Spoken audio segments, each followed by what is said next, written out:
Friday vlog time.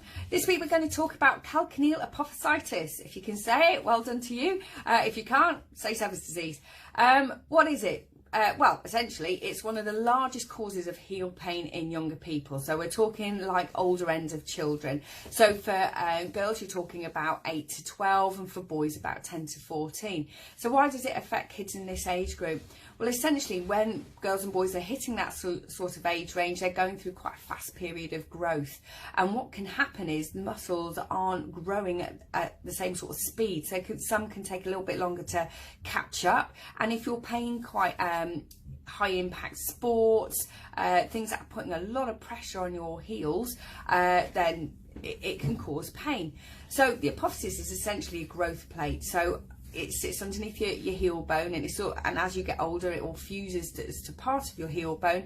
But essentially you've got two big players there attaching in there. You've got your Achilles tendon, where your calf muscles come down the back of your calf and insert in the sort of underneath your heel bone that way, and you've got your plantar fascia, which is coming from underneath your foot, inserting also into that area.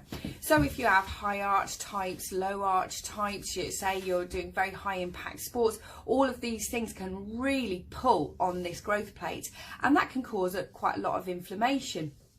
So you might find your child doesn't like doing these sports or activities, and they're having pain walking, maybe toe walking. That helps by shortening the muscles that little bit further, so the pull isn't so great, and so the pain doesn't come. So if you notice anything with like that with your child, then this could honestly be the cause of the problem. So if it is the problem, how do you manage it? Well, taking anti-inflammatories such as ibuprofen is absolutely fine. You can use a topical, so like a gel that you can put on the area, ibuprofen, that can be really helpful. Ice, it really helps reduce inflammation and ease pain that way. That can be helpful.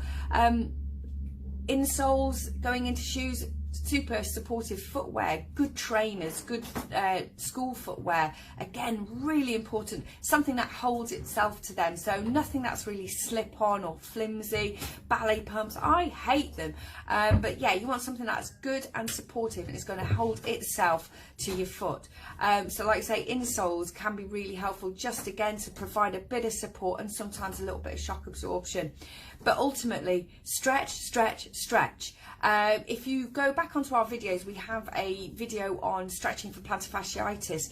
These stretches are essentially exactly the same, because what you're trying to do is lengthen those calf muscles, lengthen that plantar fascia, so it's not tugging on those areas.